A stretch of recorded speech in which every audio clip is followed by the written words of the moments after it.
99 और लोगों के साथ मैं गलती से एक खतरनाक सर्वाइवल गेम में खींच लिया गया, द ब्रोक गेम। इस गेम में जीतने वाले को मिलेंगे 10 लाख डॉलर, लेकिन नियम था बेहद डरावना। सिर्फ $50 में 7 दिन तक जिंदा रहो। अगर तुम होते तो कैसे बचते? लेकिन मैं एक प्रोफेशनल गरीब इंसान हूँ। जैसे ही मैंने गेम के नियम देखे, मुझे तुरंत इसका लूप होल समझ आ गया। तभी सिस्टम की इलेक्ट्रॉनिक आवाज गूंज उठी। 100 खिलाड़ियों का ब्रोक गेम में स्वागत है। शुरुआती रकम $50। उद्देश्य गेम में 7 दिन तक जिंदा रहना। विजेता को मिलेगा 10 लाख डॉलर। आवाज कुछ पल रुकी, फिर चालाकी भरे लहजे में बोली, अब कोई डरपोक बाहर निकलना चाहता है? मैं मनी मन हंसा। मजाक कर रहे हो क्या? मैं तो सिर्फ पानी पीकर भी 7 दिन निकाल सकता हूँ। मेरे बगल में खड़ा एक मोटा आदमी जिसने सस्ती टी शर्ट पहन रखी थी तुरंत बोला, $50 में स्टीम्ड बन और अचार आ जाएगा। थोड़ा संभल कर खर्च करो तो काम चल जाएगा। छोटा दाव लगाओ, बड़ा जीतोगे। सिर्फ बेवकूफ ही अभी गेम छोड़ेगा। भीड़ में उत्साह की लहर दौड़ गई। सब लोग अंधे लालच में भरे हुए। तभी सिस्टम फिर बोला, बहुत बढ़िया, सभी 100 खिलाड़ी गेम में शामिल हो चुके हैं। अब गेम के नियम लागू होते हैं। कोई भी बाहर नहीं जा सकता। आप सभी का स्वागत है एयरपोर्ट स्मगल में। आप सभी को शुभकामनाएं। अचानक तेज सफेद रोशनी चमकी और अगले ही पल मैं खुद को एक विशाल मॉडर्न एयरपोर्ट के बीच खड़ा पाया। एयरपोर्ट इतना बड़ा था कि उसका अंत तक दिखाई नहीं दे रहा था। हर तरफ लोग भाग दौड़ कर रहे थे। ये समझ पाना नामुमकिन था कि कौन खिलाड़ी है और कौन एनपीसी। मेरे गेम अकाउंट में शुरुआती रकम दिखाई दी, $50। साथ ही मेरी स्क्रीन पर 3 मीटर उभर आए। भूख, प्यास और एनर्जी तीनों फिलहाल फुल थे। सामने मुझे एक कन्वीनियंस स्टोर दिखा। मैं तुरंत वहां कीमतें देखने चला गया। जैसे ही मैं फ्रिज के पास पहुंचा, किसी ने रोते हुए चिल्लाया, हे भगवान, पानी की एक बोतल $15 की, ये तो खुली लूट है। मैंने शेल्फ पर रखी चीजें ध्यान से देखी और मेरा दिल बैठ गया। कपकेक $50, सैंडविच $40, स्टीम्ड बन $10 एक। यहाँ तक कि सबसे सस्ता सोडा क्रैकर का पैकेट भी $18 का था। मतलब हर दिन के लिए मेरे पास सिर्फ लगभग $7 थे और उसमें आधी पानी की बोतल भी नहीं खरीद सकता था। वो मोटा आदमी मेरी तरफ देखने लगा। उसके चेहरे पर पूरी निराशा छाई हुई थी। प्लेयर 66, हम तो गए। ये पैसे तो सिर्फ 3 पानी की बोतलें खरीद सकते हैं। 1 हफ्ते में लोग मरने वाले हैं। मैंने गहरी सांस ली। सिस्टम कोई चैरिटी नहीं चला रहा। मुझे पहले से पता था कि ये इतना आसान नहीं होगा। बाकी खिलाड़ी भी दुकान के अंदर घुसने लगे। सबके चेहरे डर और घबराहट से बिगड़ चुके थे। तभी वो मोटा आदमी मुझे एक तरफ खींच कर बोला, प्लेयर 66, मेरा नाम वेड है। प्लेयर 44, चलो टीम बनाते हैं। अगर कोई तुम्हें परेशान करेगा मैं संभाल लूंगा। उसने तुरंत कुछ मार्शल आर्ट्स मूव्स दिखाए। हैरानी की बात थी कि उसके भारी शरीर के बावजूद वो काफी फुर्तीला था। लेकिन जब तक मैं गेम के असली नियम पूरी तरह समझ नहीं लेता, मैं किसी के साथ टीम नहीं बनाना चाहता था। मैंने विनम्रता से मना किया और अकेला ही स्टोर से बाहर निकल गया। सबसे पहली प्राथमिकता मुफ्त पानी ढूंढना। वॉशरूम के बाहर मुझे एक वाटर डिस्पेंसर दिख गया। उसके पास ही 2 खाली प्लास्टिक की बोतलें पड़ी थी। मैंने उन्हें अच्छी तरह धोया, फिर दोनों में पानी भर लिया। पानी का इंतजाम हो गया। खर्च $0। अब बारी थी एनर्जी के सोर्स की। थोड़ी दूर मुझे एक कॉफी शॉप दिखाई थी। कंडीमेंट काउंटर पर सफेद शुगर पैकेट, क्रीमर कप और ब्राउन शुगर करीने से रखे थे। शुगर एक बेहद जरूरी एनर्जी सोर्स है। इमरजेंसी में ये लो ब्लड शुगर से बचा सकती है। मैं बिल्कुल सामान्य चेहरा बनाकर वहां पहुंचा, ऐसे जैसे अपने ही घर से कुछ उठा रहा हूं। 2 सेकंड से भी कम समय में 1 दर्जन शुगर पैकेट और कुछ क्रीमर कप मेरी जेब में गायब हो चुके थे। मैं आराम से कॉफी शॉप से बाहर निकला। एक खाली कोने में जाकर 2 शुगर पैकेट फाड़े और सीधे मुंह में उड़ेल दिए। मिठास मेरी जीभ पर फैल गई। कुछ पल के लिए अजीब सा संतोष महसूस हुआ। एनर्जी का इंतजाम भी हो गया। खर्च $0। एयरपोर्ट की एयर कंडीशनिंग किसी बर्फ के डिब्बे जैसी ठंडी थी। शायद सिस्टम ने यह जानबूझकर किया था। जितनी ज्यादा ठंड होगी उतनी तेजी से शरीर एनर्जी जलाएगा। मेरे पतले कपड़े इस ठंड के सामने बेकार थे। गर्म रहने के लिए मुझे लगातार चलते रहना पड़ रहा। मैंने एक कूड़ेदान खंगाला और उसमें से किसी यात्री द्वारा फेंका गया एक कंबल निकाल लिया। समय बीतने के साथ मेरी भूख और तेज होती गई। रात के 8 बजे मैं धीरे धीरे एक बेकरी की तरफ बढ़ा। कांच के अंदर रखी बिना बिकी ब्रेड से गेहूं की गर्म खुशबू आ रही थी। मेरा पेट जोर से गुर्राया। मेरी गरीबी वाली तेज नजरें तुरंत समझ गईं। इतनी देर तक बची हुई ब्रेड अब डिस्काउंट पर होनी चाहिए। जो टोस्ट पहले $30 का था अब सिर्फ $15 में मिल रहा था। लेकिन ये भी काफी नहीं था। दुकान बंद होने के और करीब आने पर कीमत शायद और गिर जाए, शायद मुफ्त भी हो जाए। हर बचाया हुआ डॉलर जिंदा रहने का एक और मौका था।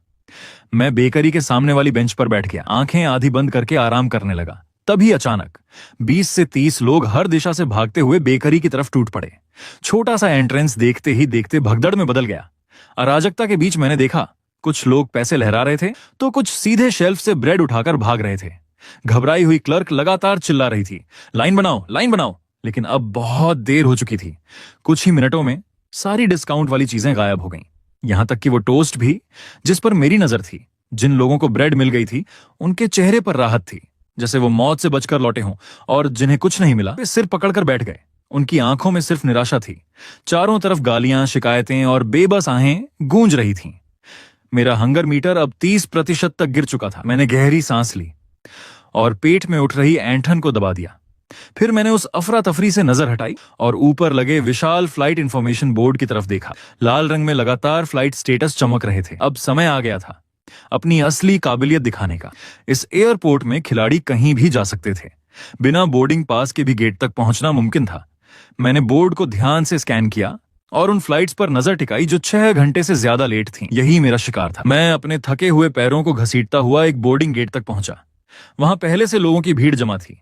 हवा में पसीने, गुस्से और बेचैनी की बदबू फैली हुई थी। गेट 102 8 घंटे लेट था। फंसे हुए यात्री गेट एजेंट को घेर चुके थे। वो एक युवा लड़की थी। उसका चेहरा लाल पड़ चुका था। गुस्साए यात्रियों की थूक तक उसके चेहरे पर गिर रही थी। तुम्हारी एयरलाइन बेकार है क्या? मेरा बच्चा भूख से रो रहा है। कंपेंसेशन दो, अभी के अभी पैसे दो। पूरा माहौल अराजकता में डूब चुका था। उस एजेंट की आवाज शोर में दब गई थी। वो रोने के कगार पर थी और तभी मेरे दिमाग में बिजली सी कौंधी। यही मौका था। मैं पूरी ताकत से भीड़ को चीरता हुआ आगे बढ़ा और सीधे एजेंट के सामने जाकर खड़ा हो गया। चुप पा! मैं पूरी ताकत से गरजा। भीड़ अचानक शांत हो गई। सब मेरी तरफ देखने लगे। मैंने उस औरत की तरफ इशारा किया जो अपने रोते हुए बच्चे को पकड़ी थी। देखो इस बच्चे को, क्या यहां चिल्लाने से प्लेन उड़ने लगेगा?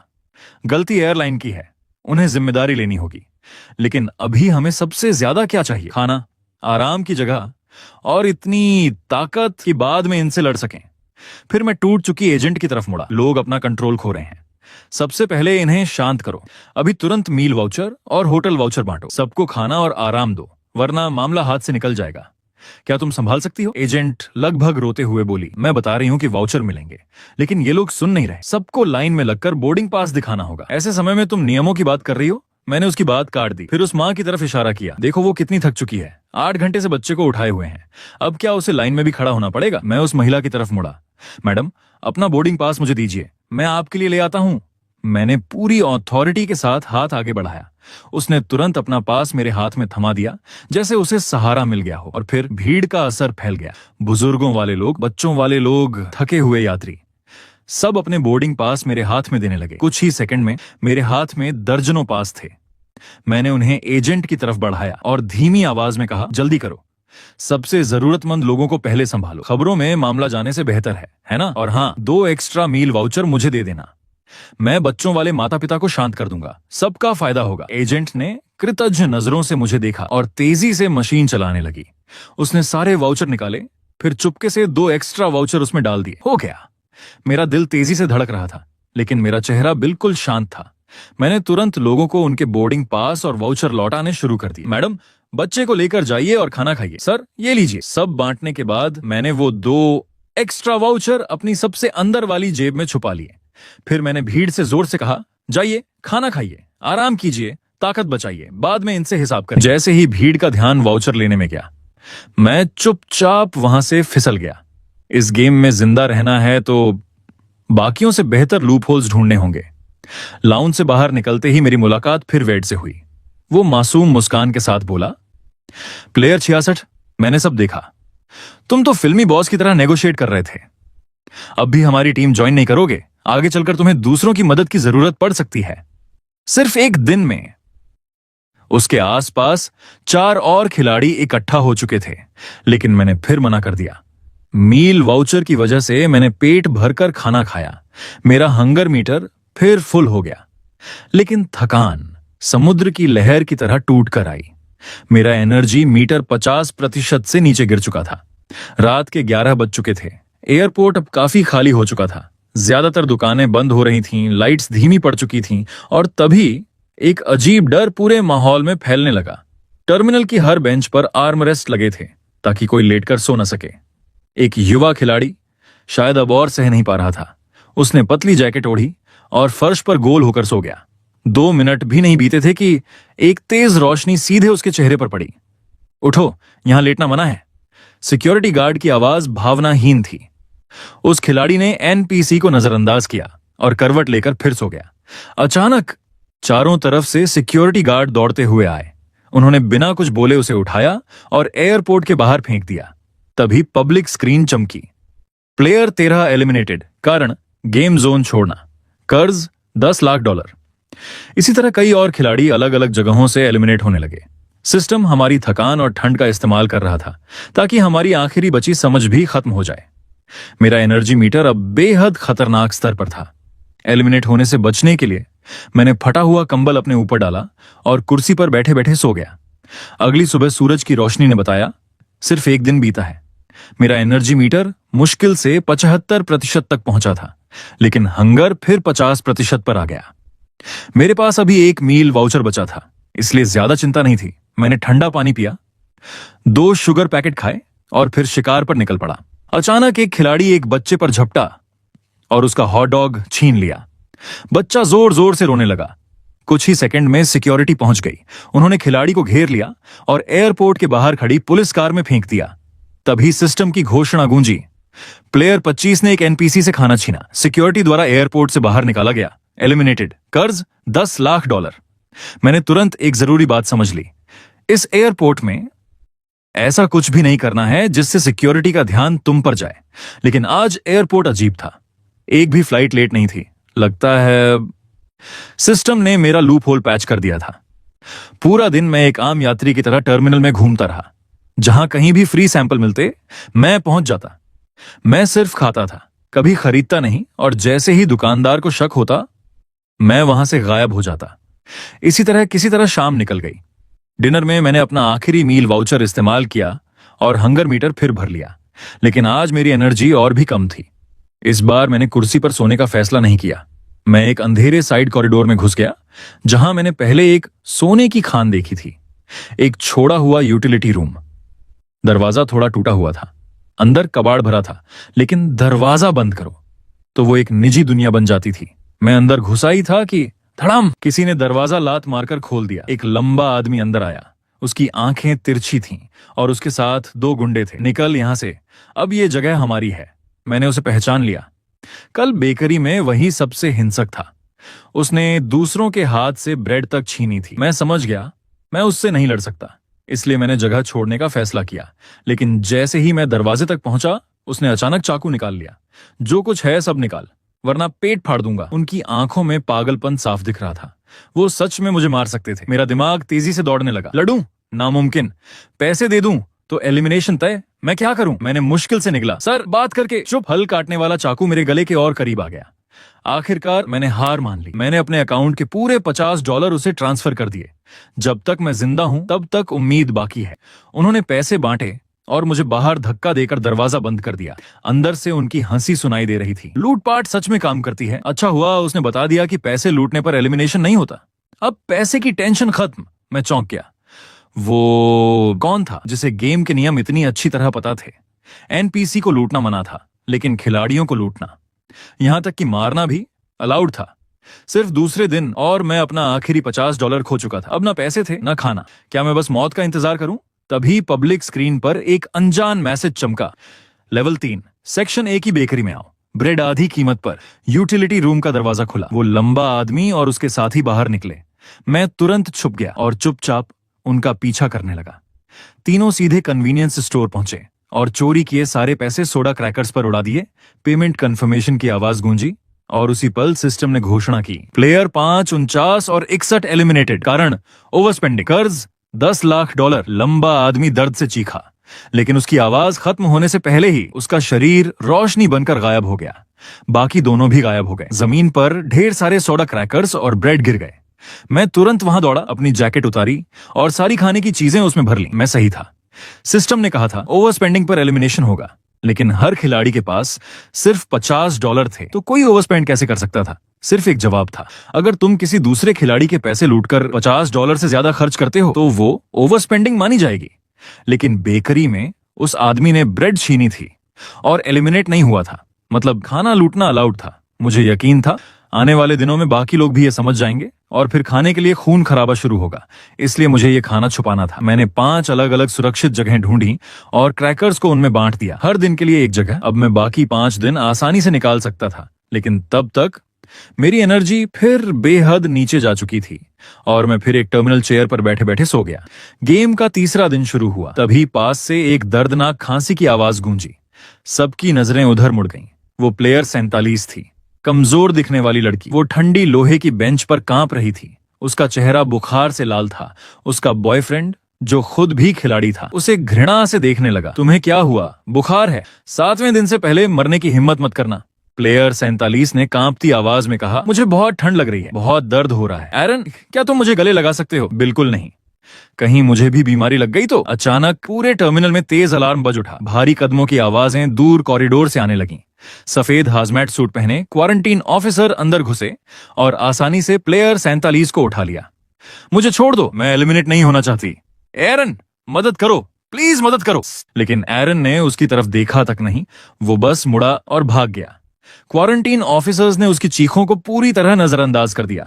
वे उसे स्ट्रेचर पर डालकर ले गए और बाकी खिलाड़ी डर से जमे हुए बस देखते रह गए। कुछ ही सेकंड बाद सिस्टम की आवाज गूंजी, प्लेयर 47, जन स्वास्थ्य के लिए गंभीर खतरा घोषित, क्वारंटीन हेतु गेम जोन से जबरन हटाया गया, एलिमिनेटेड, कर्ज $10 लाख। प्लेयर 87, जन स्वास्थ्य के लिए गंभीर खतरा घोषित, क्वारंटीन हेतु गेम जोन से जबरन हटाया गया, एलिमिनेटेड, कर्ज $10 लाख। खिलाड़ियों ने एक दूसरे की तरफ देखा, हर चेहरे पर शक था। प्लेयर 87 वही था जिसने कल कूड़ेदान से खाना निकाला था। आज उसे भयंकर दस्त हो रहे थे, मतलब जुकाम हुआ तो बाहर, दस्त हुए तो बाहर। अगला नंबर किसका होगा? अब तो कोई हल्की खांसी भी करता या सिर्फ गला साफ करता तो लोगों की धड़कनें तेज हो जाती। मैंने एक और नियम सीख लिया, तुम बीमार नहीं पड़ सकते। हल्का सा सर्दी जुकाम या मामूली पेट खराब भी गेम जोन से बाहर फेंकने के लिए काफी है। मैंने वो दिन चोरी की हुई ब्रेड और क्रैकर्स पर गुजारा। आज एयरपोर्ट और भी ज्यादा ठंडा था, मानो पूरा एयरपोर्ट एक विशाल फ्रीजर बन गया हो। मुझे कूड़ेदान में एक थर्मल इमरजेंसी ब्लैंकेट मिल गया, वही जो पहाड़ों पर ट्रैकिंग करने वाले लोग इस्तेमाल करते हैं। उसे ओढ़ते ही आखिरकार मेरे शरीर को थोड़ी गर्मी मिली। चौथा दिन शुरू हुआ और एलिमिनेशन लगातार बढ़ते जा रहे थे। सुबह सुबह मैं उठा और आज के लिए छुपा कर रखा हुआ खाना लेने निकल पड़ा। मैं भीड़ से बचते हुए उस पहली जगह पहुंचा, एक दूर पड़े वॉशरूम के पीछे, विशाल गमले और दीवार के बीच की संकरी दरार। मैं झुका और हाथ अंदर डाला, खाली, वहां कुछ भी नहीं था। मेरा दिल डूब गया। मैंने दोबारा टटोला और ध्यान से देखा, क्रैकर के रैपर का एक टुकड़ा तक नहीं बचा था। मैं बिना समय गंवाए दूसरी जगह भागा, वहां भी कुछ नहीं। तीसरी जगह खाली, चौथी जगह खाली। मेरे सारे छुपाए हुए खाने एक ही रात में गायब हो चुके थे। ब्रेड के बैग, सोडा क्रैकर्स, सब कुछ जैसे कभी वहां था ही नहीं। मेरा जीतने वाला पूरा प्लान एक झटके में टूट गया। एक ही रात में मेरी हर छुपी जगह ढूंढ लेना और बिना कोई निशान छोड़े सब साफ कर देना, ये किसी आम खिलाड़ी का काम नहीं था। कौन मुझे इतने समय से देख रहा था? मेरी उम्मीदें पूरी तरह टूट गईं। मैं फिर बेशर्मी से फ्री सैंपल्स ढूंढने लगा, लेकिन अब बाकी खिलाड़ी भी वही कर रहे थे। दुकानदार समझ चुके थे, उन्होंने सारे फ्री सैंपल हटा दिए थे। यहां तक कि कॉफी शॉप का कंडीमेंट काउंटर भी खाली था। सारे शुगर पैकेट लॉक कर दिए गए थे। अब कूड़ेदान ही युद्ध भूमि बन चुके थे। कई खिलाड़ी अभी भी दस्त होने का रिस्क लेकर कूड़े से खाना निकाल रहे थे, लेकिन जब तक मैं पहुंचता टुकड़े तक नहीं बचते। किसी तरह रात के 10 बजे तक मैंने खुद को जिंदा रखा। मेरे सारे मीटर लाल चमक रहे थे। तभी मैं एयरपोर्ट के लग्जरी स्टोर्स की तरफ बढ़ा। पास खड़े खिलाड़ी फुसफुसाने लगे, ये पक्का एलिमिनेट होने वाला है, लग्जरी स्टोर में जाकर क्या करेगा? मैंने पास के कूड़ेदान से कुछ फेंके हुए बैग और बॉक्स निकाले। कई यात्री टैक्स बचाने के लिए उड़ान से पहले बॉक्स फेंक देते हैं। मैंने सबसे सही हालत वाले बैग में वो बॉक्स सावधानी से रखे और उसे हाथ में पकड़ लिया। पहले दिन की तलाश के दौरान मैंने एक बेहद खास चीज खोजी थी। डिपार्चर हॉल की पहली मंजिल पर एक हॉटपॉट रेस्टोरेंट खुला हुआ था और अब मैं वहीं जा रहा था, फ्री आराम और फ्री खाना लेने। मैंने भारी कांच का दरवाजा खोला। गर्म हवा और बीफ ब्रॉथ की खुशबू मेरे चेहरे से टकराई। एक वेट्रेस मीठी मुस्कान के साथ मेरी तरफ आई। वेलकम सर, कितने लोग? 2। मैंने बेहद कैजुअली वो महंगा दिखने वाला लग्जरी बैग कुर्सी पर रखा। कोई शांत जगह दीजिए, मैं किसी का इंतजार कर रहा हूँ। उसकी नजर मेरे बैग पर गई, उसकी मुस्कान और चौड़ी हो गई। बिल्कुल सर, इधर आइए। इतना महंगा सामान खरीदने वाला इंसान भला कोई फ्री लोडर गरीब कैसे हो सकता है? वो मुझे एक सेमी प्राइवेट बूथ तक ले गई, जहां मुलायम सोफा सीटें थीं, बहुत प्राइवेट। जैसे ही मैं बैठा, मैंने फोन निकाला और तेजी से स्क्रीन पर उंगलियां चलाने लगा। फिर मैंने एक ऐसा नंबर डायल किया जो असल में था ही नहीं। कॉल कनेक्ट होते ही मेरी रोती हुई आवाज पूरे शांत इलाके में गूंज उठी। मैं एयरपोर्ट के हॉटपॉट रेस्टोरेंट में तुम्हारा इंतजार कर रहा हूँ। मैंने पेरिस की सुबह 3 बजे की फ्लाइट बुक कर ली है। अगर तुम नहीं आई तो इस जिंदगी में मुझे दोबारा कभी नहीं देख पाओगी। मैंने जोर से फोन टेबल पर पटक दिया और अगले ही पल मेरी आंखों में आंसू भर आए। वेट्रेस तुरंत भागकर आई।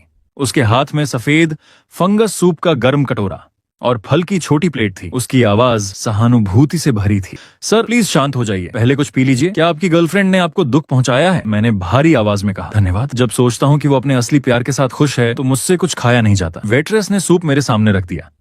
जितना ज्यादा दुख होता है उतना ज्यादा खाना चाहिए, वरना उसे पछताने की ताकत कहां से लाओगे? मैंने धीरे से सिर हिलाया और सूप पीना शुरू किया। गर्म और मीठा तरल मेरे सूखे गले से नीचे उतरा। अंदर भूख पागलों की तरह चीख रही थी, लेकिन अभी मुझे कंट्रोल रखना था। थोड़ी देर बाद वो फिर आई। इस बार उसके हाथ में स्टीम्ड एग का कटोरा था। मैं धीरे धीरे उठकर कंडीमेंट काउंटर तक गया और बीफ क्रम्स के 3 बड़े चम्मच उसमें डाल दिए। फिर वापस आकर बैठ गया। मैं चाहता था कि सब कुछ एक ही बार में निगल जाऊं, लेकिन मैंने खुद को रोका। मैं छोटे छोटे रिफाइंड बाइट्स लेने लगा। साथ ही मेरी नजरें लगातार वेट्रेस और मैनेजर पर थीं। अब वो वेट्रेस किसी रडार जैसी हो चुकी थी। सर अगर आपका मूड खराब है तो हमारा नया टोमेटो सूप ट्राई कीजिए। खट्टा मीठा है, भूख खोल देता है। कुछ ही सेकंड में गर्म टोमेटो सूप मेरे सामने था और मैं आपके लिए कुछ स्नैक्स भी लाती हूँ। उसके तुरंत बाद फ्री फ्राइज की प्लेट भी आ गई। वेट्रेस फिर मेरे पास आई। उसकी आंखों में जिज्ञासा और सहानुभूति दोनों थीं। सच कहूं तो वो मुझसे ज्यादा परेशान लग रही थी। मेरे दिमाग में तुरंत खतरे की घंटी बजी। वो बहुत ज्यादा पूछताछ कर रही थी। मैंने तुरंत अपना अभिनय बदल दिया। मेरी आंखों में फिर आंसू भर आए। आवाज कांपने लगी। क्या वो सच में मुझे छोड़ चुकी है? मैं सच में जाना नहीं चाहता था। मैंने सही समय पर सिर झुका लिया। मेरे कंधे जोर जोर से कांपने लगे। प्लीज मत रोइए। वेट्रेस घबरा गई। वो भाग कर गई और एक बड़ा सा टेडी बियर लेकर वापस आई। उसने उसे मेरी बाहों में थमा दिया। ये आपका साथ देगा। हाँ, आप इतने हैंडसम हैं, वो लड़की जरूर पछताएगी। मैंने उस मुलायम टेडी बियर को कसकर पकड़ लिया। उसी पल थकान सुनामी की तरह टूट पड़ी। मेरा एनर्जी मीटर लगभग खत्म हो चुका था। मुझे आराम चाहिए था। मैंने चुपके से अपने फोन में रात 2 बजे का वाइब्रेशन अलार्म लगाया। फिर टेडी बियर से टिककर नरम सोफे पर लेट गया। आंखें बंद करने से पहले मैंने बस यही दुआ की कि वो मुझे यहां से बाहर ना निकाले। पता नहीं मैं कितनी देर सोया जब तक वेट्रेस ने मुझे जगाया नहीं। सर आपकी फ्लाइट का टाइम नहीं हो गया? उसी वक्त मेरा फोन जोर जोर से वाइब्रेट करने लगा। बिल्कुल सही समय पर मैंने बिजली की तेजी से फोन उठाया। कॉलर आईडी देखे बिना अपनी पहले से तैयार लाइनें चिल्ला दी। मैं 4 घंटे से हॉटपॉट रेस्टोरेंट में तुम्हारा इंतजार कर रहा था, फिर भी तुम नहीं आई। क्या वो आदमी सच में इतना जरूरी है? मैं जा रहा हूँ, सच में जा रहा हूँ। क्या तुम आखिरी बार मुझसे मिलने भी नहीं आओगी? मैंने फोन काट दिया। फिर अपना चेहरा टेडी बियर में छुपा लिया। मेरे कंधे कांप रहे थे। जो भी देखता उसे यही लगता कि मैं चुपचाप रो रहा हूं। मैनेजर रुका, सिर हिलाया और आगे बढ़ गया। वेट्रेस ने चुपचाप मेरे ऊपर एक कंबल डाल दिया और मैं पूरी रात उस बड़े सोफे पर आराम से सोता रहा। जब मैं जाने लगा, वेट्रेस खुद मेरे लिए फ्री सोया मिल्क, चावल की खिचड़ी और चाय वाले अंडे लेकर आई। उसकी आंखों में हौसला था। सर हिम्मत मत हारिए, उस औरत को छोड़ दीजिए, आपको उससे बेहतर कोई जरूर मिलेगा। नई जिंदगी की बधाई, क्योंकि मैंने कभी कुछ ऑर्डर ही नहीं किया था, मुझे कोई बिल भी नहीं देना पड़ा। मैंने धीरे से धन्यवाद कहा और कांच का दरवाजा खोलकर बाहर निकल गया। मेरा एनर्जी मीटर पूरी तरह फुल था, हंगर मीटर भी मैक्स। ये चाल बेहद बेशर्म थी और सिर्फ एक बार ही काम कर सकती थी। मैं अपना ये ट्रम्प कार्ड पहले ही इस्तेमाल कर चुका था। जल्द ही गेम का 5वां दिन शुरू हो गया। हॉटपॉट रेस्टोरेंट से बाहर निकलते ही मुझे फिर वेड और उसकी टीम दिख गई। अब उसकी टीम 20 से ज्यादा लोगों की हो चुकी थी। वे लोग क्रैकर्स बांट रहे थे। जैसे ही मैंने पैकेट देखे, मेरा दिमाग सुन्न पड़ गया। वो मेरे क्रैकर्स थे। मैंने हर पैकेट के कोने को जानबूझकर थोड़ा फाड़ा था, पहचान के लिए। मैं गुस्से में उनके पास पहुंचा। वेड, तुमने मेरे क्रैकर्स चुराए। वेड शांत मुस्कुराया। गुस्सा मत हो, मैंने तुम्हें टीम ज्वाइन करने को कहा था, तुमने मना कर दिया। उन्हें वापस करो। वो हल्का सा हंसा। मेरे साथियों को देखो, क्या तुम्हें लगता है ये लोग वापस करना चाहते हैं? उसने पीछे इशारा किया। 20 से ज्यादा आंखें लालच से चमक रही थीं। मैंने उसके दे हुए एक क्रैकर को उठाया और धीरे से पीछे हट गया। क्या अब भी मैं तुम्हारी टीम ज्वाइन कर सकता हूँ? प्लेयर 66, अब बहुत देर हो चुकी है। वेड की मुस्कान बेहद नरम और मासूम दिख रही थी, लेकिन उसके शब्द बर्फ जैसे ठंडे थे। ये गेम कभी अकेले खेलने के लिए बना ही नहीं था। खिलाड़ी सिर्फ टीम बनाकर दूसरों के संसाधन छीनकर ही बच सकते हैं। तुम्हारे पास अब न पैसा है, न खाना, न किसी के लिए कोई कीमत, तो अब तुम सिर्फ इंतजार कर सकते हो। कुछ कहना है? उसी पल सिस्टम की घोषणा गूंजी। सभी खिलाड़ियों का दिन 5 में स्वागत है। गेम को और मनोरंजक बनाने के लिए आज से एयरपोर्ट के सभी वाटर डिस्पेंसर बंद किए जाते हैं। वॉशरूम का पानी दूषित है, इसे इस्तेमाल न करें। पब्लिक स्क्रीन तुरंत गालियों और चीखों से भर गई। मनोरंजन, तुम पागल हो क्या? 3 दिन बिना पानी, तुम हमें मारना चाहते हो। वेड की टीम में भी घबराहट फैल गई। खाना जरूरी था, लेकिन पानी उससे भी ज्यादा खतरनाक करेंसी बन चुका था। लेकिन वेड बिल्कुल शांत था। उसने हाथ उठाकर सबको चुप कराया। इतना डर क्यों रहे हो? बस पानी ही तो है। उसने मुझे तिरछी नजर से देखा, फिर बोला, बाकी खिलाड़ियों के पास पानी है, जाकर छीन लो। मेरा दिल बैठ गया, लेकिन अब भागने में देर हो चुकी थी। 20 से ज्यादा खून उतर चुकी आंखें मुझ पर टिक गईं, और अगले ही पल पूरी भीड़ शिकारी कुत्तों की तरह मेरी तरफ टूट पड़ी। छोड़ो, ये मेरा है। मैंने अपना बैग कसकर पकड़ा, लेकिन 4 हाथ 2 हाथों से ज्यादा ताकतवर थे। बैग की स्ट्रैप फट गई, जिप टूट गई, 2 भारी पानी की बोतलें बेरहमी से छीन ली गईं। मेरे आखिरी शुगर पैकेट जमीन पर बिखर गए और तुरंत उठा लिए गए। मुझे जमीन पर धक्का दे दिया गया। वह ठंडी आवाज में बोला, तुझे जिंदा छोड़ रहे हैं, यही काफी दया है, अब निकल। मैं तुरंत उठा और भाग पड़ा। वेड से बचने के लिए नहीं, पानी तक पहुंचने के लिए। मुझे उस जगह तक पहुंचना था उससे पहले कि बाकी खिलाड़ियों को समझ आए। Liquid disposal zone. Airport security नियमों के मुताबिक 100 मिलीलीटर से ज्यादा तरल पदार्थ ले जाना मना था, इसलिए सिक्योरिटी चेक पॉइंट पर यात्री अपनी पानी की बोतलें, ड्रिंक्स और जूस फेंक देते थे। वहीं खास डिब्बों में इस वक्त घरेलू उड़ानों के चेक पॉइंट पर 3 बड़े पारदर्शी प्लास्टिक बिन रखे थे, आधे पिए हुए और कई अनखुले बोतलों से भरे हुए। पास में 2 सिक्योरिटी असिस्टेंट एनपीसी खड़े थे। खुलेआम उन बिन्स में हाथ डालना नामुमकिन था, सीधा सिक्योरिटी अलर्ट हो जाता। लेकिन मेरे पास वक्त नहीं था, मौका हाथ से निकल रहा था। मैंने तुरंत अपना चेहरा दुख और घबराहट से भर लिया और सीधे चेक पॉइंट की तरफ बढ़ गया। एक्सक्यूज मी, रास्ता दीजिए। मेरी आवाज कांप रही थी, आंसुओं से भरी हुई। सर, लाइन में आइए। एक सिक्योरिटी असिस्टेंट ने मुझे रोका। मैं तेजी से बोला, सॉरी सर, बहुत सॉरी। मैंने बिन्स की तरफ इशारा किया। मुझे लगता है मेरी अंगूठी वहां गिर गई, वो मेरी दादी की आखिरी निशानी है। प्लीज बस 1 मिनट देखने दीजिए। मेरी आंखों से सच में आंसू गिरने लगे। मैं पूरी तरह ईमानदार लग रहा था। सिक्योरिटी असिस्टेंट कुछ पल झिझका, फिर हट गया। जल्दी करो, लाइन डिस्टर्ब मत करना। थैंक यू सर, मैंने बार बार धन्यवाद कहा और तुरंत बिन्स पर टूट पड़ा। मैं बैग्स हटाकर देखता हूं ताकि किसी को परेशानी न हो। मैंने चुपचाप 3 बड़े कचरे के बैग निकाले और उन्हें उस जगह ले गया जहां सिक्योरिटी की नजर नहीं पहुंच रही थी। मेरी आंखें चमक उठीं। इतना पानी आसानी से 3 दिन निकाल सकता था। मैंने तुरंत एक बैग खाली किया और उसमें अनखुली बोतलें भर लीं, फिर तेजी से वहां से निकल गया। मेरा दिल ऐसे धड़क रहा था मानो सीने से बाहर आ जाएगा। मैंने रुकने की हिम्मत नहीं की। सीधे पास के एक सुनसान वॉशरूम में घुसा और दरवाजा लॉक कर लिया। मैं किसी खिलाड़ी को यह नहीं जानने दे सकता कि मेरे पास इतना पानी है। मैं टॉयलेट सीट पर चढ़ा, सीलिंग टाइल हटाई और कुछ पानी ऊपर छुपा दिया। फिर बाकी पानी भी अलग अलग जगहों पर छुपा दिया। उसके बाद मैं इंटरनेशनल डिपार्चर चेक पॉइंट पहुंचा और वही ट्रिक दोबारा इस्तेमाल की। इस बार भी मुझे बहुत सारा पानी मिला, लेकिन ये लालच नहीं था। मेरे पास इससे भी बड़ा प्लान था। दिन 5 तक सिर्फ 67 खिलाड़ी बचे थे। वेड की टीम में 25 लोग थे। वे टिड्डियों के झुंड की तरह घूमते और खिलाड़ियों से खाना पानी छीन लेते। विरोध करने वालों को पीटा जाता, लेकिन एनपीसी सब कुछ देखकर भी अनदेखा कर रहे थे। अचानक धड़ाम, एक खिलाड़ी लो ब्लड शुगर की वजह से जमीन पर गिर पड़ा। कुछ ही पल बाद उसने हिलना बंद कर दिया। क्या वो मर गया? किसी ने डर से पूछा। सफेद कोट पहने मेडिक्स तुरंत आए। उन्होंने उसे स्ट्रेचर पर रखा और सफेद चादर से ढक दिया। सब कुछ पलक झपकते ही खत्म हो गया। सिस्टम फिर बोला, प्लेयर 93, एनर्जी मीटर 0, एलिमिनेटेड, कर्ज $10 लाख। आज बहुत ज्यादा एलिमिनेशन हो रहे थे, संख्या तेजी से घट रही थी। मुझे सही अलायंस ढूंढना था, एक ऐसी टीम जो वेड का सामना कर सके। पिछले कुछ दिनों के चेहरे मेरे दिमाग में घूमने लगे और उनमें से कुछ खास लोग उभर कर सामने आए। एक 6 लोगों की टीम जिसे प्लेयर 48 लीड कर रहा था। उसके बाकी साथी भी मजबूत और भरोसेमंद लग रहे थे। मैं उन्हें अराइवल हॉल में ढूंढकर कुछ देर देखता रहा। उनकी हालत अच्छी नहीं थी। एक आदमी के होंठ फट चुके थे, दूसरा बार बार अपने होंठ चाट रहा था। स्पष्ट था उनके पास पानी खत्म हो रहा था। यही मेरा मौका था।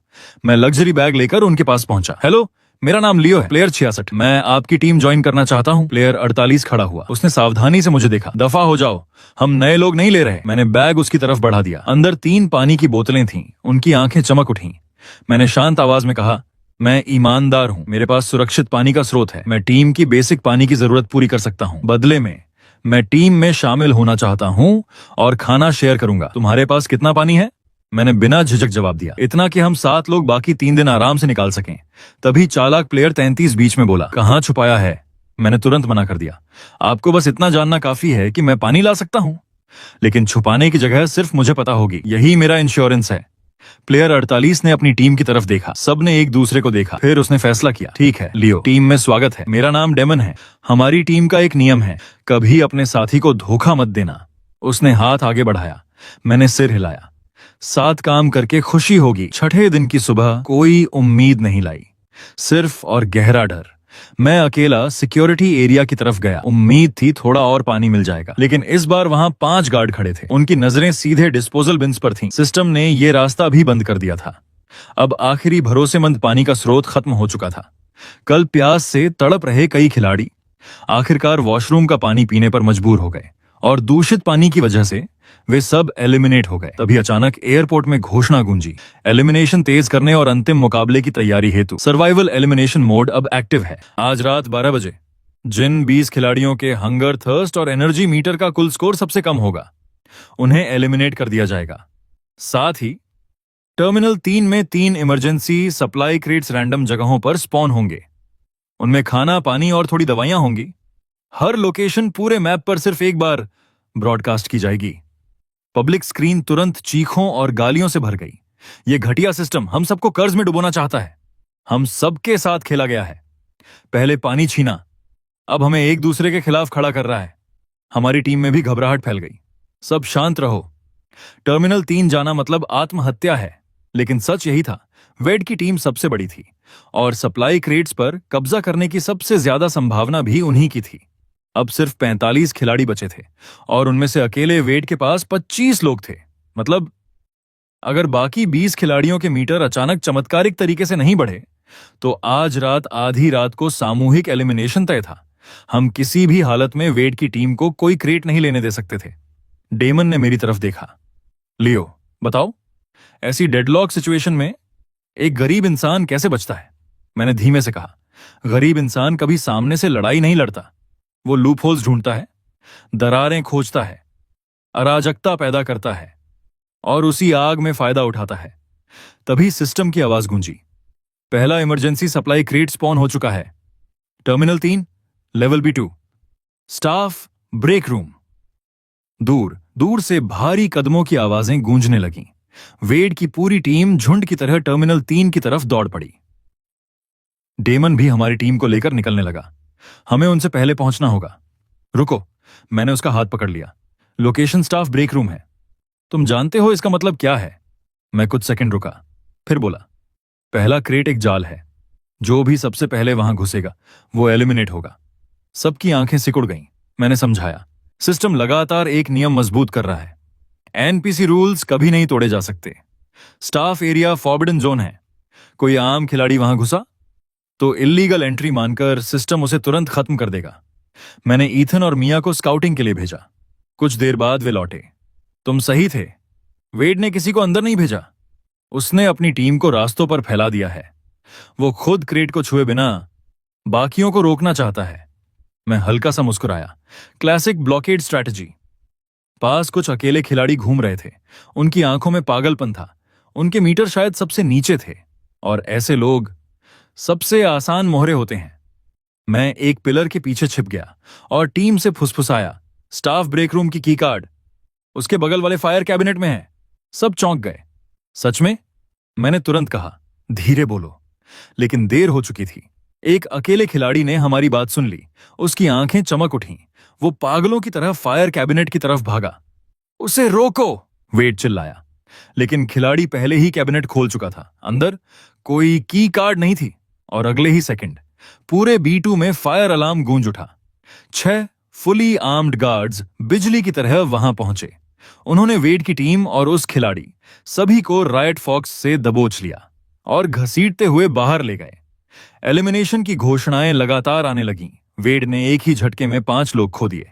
उसकी टीम अब सिर्फ 20 पर रह गई थी और उन्हें क्रेट से कुछ नहीं मिला। उसी समय सिस्टम की दूसरी घोषणा आई, दूसरा इमरजेंसी सप्लाई क्रेट स्पॉन हो चुका है। Terminal 3, level L3, VIP lounge entrance. VIP lounge, जहां सिक्योरिटी और भी ज्यादा सख्त थी। L3 जाने वाली एलिवेटर पहले से वेड के लोगों ने घेर रखी थी। सिल्वर रंग का क्रेट कॉफी टेबल पर साफ चमक रहा था। मिया घबराकर बोली, अब क्या करेंगे? हम पास भी नहीं जा सकते। मैंने अपना फोन उसकी तरफ बढ़ा दिया। इसे लॉस्ट और फाउंड में जमा कर दो। वो चौंक गई। क्या? बस जल्दी करो। आधे घंटे बाद मैं खुद लॉस्ट एंड फाउंड पहुंचा। चेहरे पर नकली घबराहट थी। मेरा फोन खो गया और मेरा वीआईपी कार्ड भी। असल में मैंने पहले ही ऑब्जर्व किया था कि वीआईपी लाउंज में जाने के लिए ब्लैक वीआईपी कार्ड चाहिए होता है। इतने बड़े एयरपोर्ट में किसी ना किसी का कार्ड जरूर खोया होगा। मैंने डिस्क्रिप्शन दिया और स्टाफ को सच में एक वीआईपी कार्ड मिल गया। क्या ये आपका है? हाँ, यही है। मैंने खुशी दिखाते हुए कार्ड पकड़ लिया, लेकिन स्टाफ ने रोक लिया। Ownership proof? उसी वक्त मार्कस ने स्टाफ का ध्यान भटका दिया और मैंने मौका देखकर फोन फेस अनलॉक से खोला और वीआईपी कार्ड की फोटो दिखा दी। सब मैच हो गया। स्टाफ ने मुझे जाने दिया। मैं सीधे वीआईपी रिसेप्शन की तरफ बढ़ा। उसी समय कुछ असली वीआईपी पैसेंजर्स शटल कार्ट में लाउंज जा रहे थे। मैं भी चुपचाप उनके बीच बैठ गया और वेट के गार्ड्स की नजरों के सामने से निकल गया। एंट्रेंस पर गार्ड ने कार्ड स्वाइप किया। ग्रीन लाइट चमकी। Welcome platinum member. दरवाजे खुल गए। तभी दूर से वेट चीखा, उसने वो कार्ड चुराया है। मैंने मन ही मन गाली दी। ये मोटा कमीना सच में चालाक है। उधर डेमन और हमारी टीम एलिवेटर के पास वेट के लोगों से भिड़ चुके थे। 6 बनाम 10। इतना बुरा रेशो नहीं था। और उसी केओस का फायदा उठाकर मैं अंदर घुस गया और क्रेट पकड़ लिया। तभी सिस्टम की आवाज गूंजी, बधाई हो प्लेयर 66, क्रेट प्राप्त कर लिया गया है। इसके अंदर की चीजें सिर्फ उन्हीं खिलाड़ियों द्वारा इस्तेमाल की जा सकती हैं जिन्हें प्लेयर 66 अनुमति देगा। अनऑथराइज्ड अज्योर इनवैलिड है। मेरे कानों में वो आवाज किसी फरिश्ते जैसी लगी। तभी तीसरे क्रेट की घोषणा हुई। तीसरा इमरजेंसी सप्लाई क्रेट टर्मिनल 3 के सेंट्रल इंफॉर्मेशन डेस्क के ऊपर स्पॉन हुआ है। यह खुला क्षेत्र है। कोई रिस्ट्रिक्टेड जोन नहीं, कोई ट्रैप नहीं। यह सिर्फ स्पीड और वायलेंस की लड़ाई होगी। वेड ने तुरंत फाइट छोड़ दी। उसने अपनी पूरी टीम इंफॉर्मेशन डेस्क की तरफ मोड़ दी। अब वीआईपी लाउंज लगभग खाली था। मैं क्रेट लेकर बाहर निकला। अंदर इतना खाना और पानी था कि हमारी 7 लोगों की टीम एक दिन आराम से निकाल सकती थी। एक बार हमारे 3 मीटर रिफिल हो गए तो आज रात एलिमिनेशन नामुमकिन था। डेमन ने मेरी तरफ देखा। लियो, आज हम जिंदा हैं तो सिर्फ तुम्हारी वजह से। बाकी खिलाड़ी तीसरे क्रेट के लिए जानवरों की तरह लड़ रहे थे, लेकिन हम शांत बैठकर खाना और पानी भर रहे थे। आखिरी क्रेट के लिए वेड ने सारी इंसानियत छोड़ दी। उसकी टीम बाकी खिलाड़ियों पर टूट पड़ी। खून, चीखें, मारपीट, पूरा टर्मिनल युद्ध भूमि बन चुका था। आखिरकार नंबर्स जीत गए। वेड की टीम ने क्रेट ले लिया। हम 7 दूर से देख रहे थे। डेमन बोला, एक क्रेट उसकी पूरी टीम के लिए काफी नहीं होगा, और पहला क्रेट तो किसी को मिला ही नहीं। उसकी टीम मुश्किल में है। रात 11:50 बजे। पूरे टर्मिनल पर मौत जैसा सन्नाटा था। तभी सिस्टम की आवाज गूंजी, system tally beginning. Combined hunger, thirst और एनर्जी मीटर रैंकिंग के आधार पर सबसे कम स्कोर वाले 20 खिलाड़ी एलिमिनेट किए जाएंगे। सिस्टम बिना किसी भावना के नंबर पढ़ने लगा। हमारी 7 लोगों की टीम के अलावा बाकी सारे सोलो प्लेयर्स खत्म हो गए। यहां तक कि वेड की टीम भी असमान सप्लाईज की वजह से 13 लोगों तक सिमट गई। घोषणा खत्म होते ही पूरा एयरपोर्ट खामोश हो गया। 20 खिलाड़ी खत्म, हर एक पर 1 मिलियन। प्राइस पूल अब $20 मिलियन था। और सिस्टम का नियम, अगर आखिरी में सिर्फ एक खिलाड़ी बचता है तो उसे बोनस 100 मिलियन भी मिलेंगे। कुल सिरा $120 मिलियन। इतनी बड़ी रकम किसी को भी पागल बना सकती थी। दूर वेड हमें घूर रहा था। उसकी आंखों में खून उतर आया था। उसने अपनी टीम से कहा, मैं नहीं चाहता कि हम आपस में लड़ें, लेकिन हमारे पास नंबर्स हैं। पहले उन 7 को खत्म करते हैं, फिर 120 मिलियन हम 13 लोग बांट लेंगे। हमारी तरफ डेमन का चेहरा गंभीर था। सब शांत रहो। सिस्टम हमें एक दूसरे के खिलाफ करना चाहता है। वेड की टीम पहले हमें खत्म करेगी, इसलिए हम आपस में नहीं टूट सकते। पहले हम उनके 13 लोगों को खत्म करेंगे, फिर 120 मिलियन बांट लेंगे। टबी जमीन पर बैठ गया। कैसे? उनके पास हमसे ज्यादा लोग हैं। हम तो सीधा काटे जाने वाले बकरे हैं। मैंने धीरे से कहा, पहले छुपते हैं, उन्हें अलग अलग करते हैं। मुझे एक जगह पता है। ठीक उसी समय रात के 12 बज गए। स्क्रीन पर खून जैसा लाल 24 घंटे का काउंटडाउन टाइमर उभरा। पूरे एयरपोर्ट की लाइट्स लाल हो गईं। अलार्म सीधे दिमाग में गूंजने लगा और अगले ही पल सारे एनपीसी गायब हो गए। पैसेंजर्स, स्टाफ, सिक्योरिटी गार्ड्स, सब। अब विशाल टर्मिनल 3 में सिर्फ हम 20 खिलाड़ी बचे थे।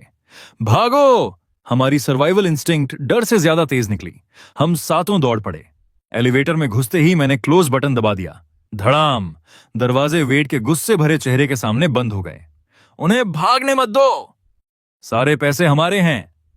एलिवेटर सीधे अंडरग्राउंड पार्किंग गराज में उतरी। हवा में पेट्रोल, धूल और गर्मी की बदबू थी। हम तुरंत अलग अलग दिशाओं में भाग गए, छिपने के लिए। कुछ ही सेकंड बाद वेड और उसकी टीम इमरजेंसी स्टेयर्स से नीचे पहुंच गई। विशाल पार्किंग लॉट में 20 खिलाड़ी बिखरे हुए थे। जब तक मैं छिपा रहूं, मेरे पास जिंदा रहने का मौका था। मैं जमीन से चिपक कर एक कार के नीचे की छोटी सी जगह से बाहर देख रहा था। तभी सिस्टम बोला, player 9 killed by another player, 1 million transfer to the killers account. मैं कांप गया। कौन मरा? क्या वो हमारी टीम का था? फिर लड़ाई की आवाजें आईं और उसके बाद टबी की दर्दनाक चीख।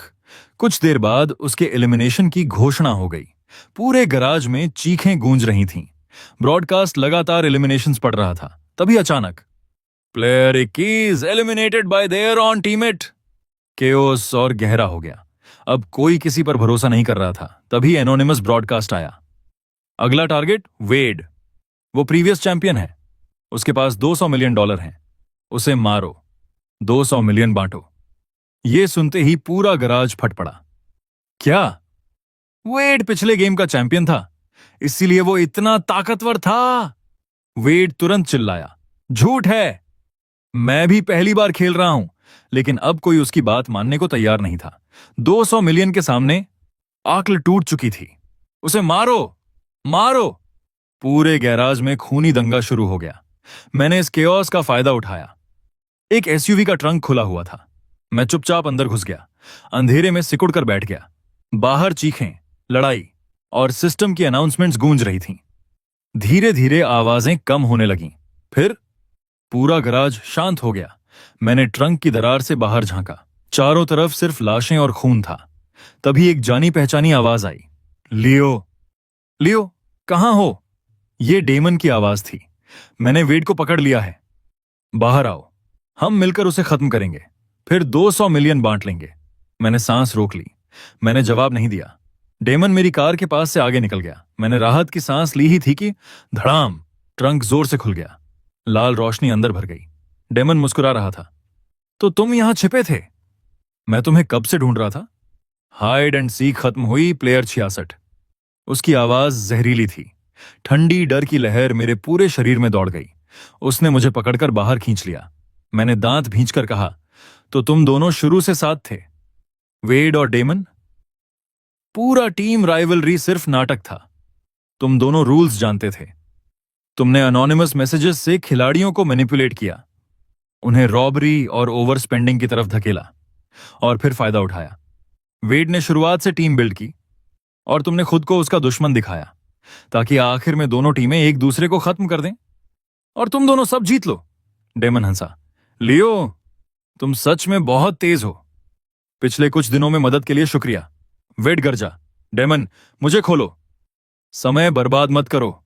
डेमन ने उसकी तरफ ठंडी नजर डाली। खोल दूं? तुम मजाक कर रहे हो? 100 मिलियन आधा बांटने से बेहतर है।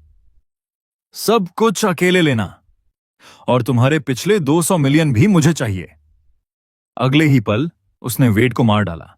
सिस्टम बोला, player 44 eliminated. Bonus reveal, player 44 पिछले गेम का चैंपियन था। उसकी क्यूमुलेटिव विनिंग्स $200 मिलियन। अब किलर के अकाउंट में ट्रांसफर। डेमन खुशी से मुस्कुराया, लेकिन उसी पल मैंने इंडस्ट्रियल हेयर स्प्रे उसकी आंखों में स्प्रे कर दिया। गाढ़ा केमिकल क्लाउड सीधे उसके चेहरे पर फटा। डेमन दर्द से चीख पड़ा। वो आंखें पकड़कर पीछे लड़खड़ा गया।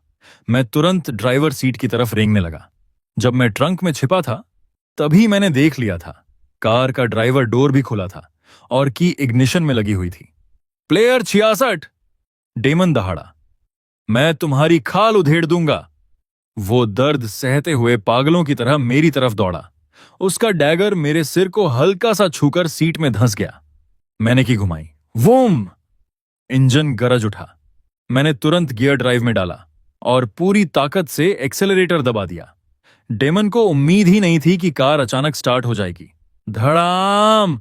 कार ने उसे हवा में उछाल दिया। वो जमीन पर गिरा, लेकिन फिर भी उठने की कोशिश करने लगा। मैंने रिवर्स गियर डाला और कार उसके ऊपर चढ़ा दी। कुछ सेकंड बाद सिस्टम ने आखिरी फैसला सुनाया। Player 48 eliminated. Bonus reveal. Player 48 पिछले गेम का चैंपियन था। उसकी क्यूमुलेटिव विनिंग्स $180 मिलियन। अब किलर के अकाउंट में ट्रांसफर। Surviving players 1। बधाई हो प्लेयर 66, आप इस राउंड के सोल चैंपियन हैं। Airport smuggle round complete. इस राउंड की winnings $120 million plus 200 million plus 180 million, total $500 million. मैं मुश्किल से ड्राइवर सीट के नीचे से बाहर निकला। तेल, धूल और खून से लथपथ। कोई खुशी नहीं थी, सिर्फ हड्डियों तक उतर चुकी थकान और सर्वाइवर की खाली सुन्नता। धीरे धीरे लाल लाइट्स बुझने लगीं। अलार्म बंद हो गए। एक सफेद रोशनी चमकी और अगले ही पल मैं फिर उसी खाली सफेद वॉइड में खड़ा था जहां गेम शुरू हुआ था। सिस्टम ने मेरे कान में फुसफुसाया, अब तुम्हारे पास $500 मिलियन हैं। अच्छी जिंदगी जियो, लेकिन नियमों के अनुसार चैंपियंस को गेम छोड़ने की अनुमति नहीं है, वरना तुम पर $500 मिलियन का कर्ज चढ़ जाएगा। सफेद रोशनी धीरे धीरे फीकी पड़ने लगी और अचानक मेरे आसपास फिर 100 लोग खड़े थे। सबके चेहरे पर डर और उलझन थी। तभी सिस्टम की वही जानी पहचानी आवाज गूंजी, welcome 100 players to the broke game. Starting funds $50। Objective survive 60 days. The winner gets $1 million. Hello guys, तो आपको ये एनिमे वीडियो कैसा लगा प्लीज़ कमेंट करके ज़रूर बताएं और प्लीज़ दोस्तों मुझे सपोर्ट करें प्लीज़।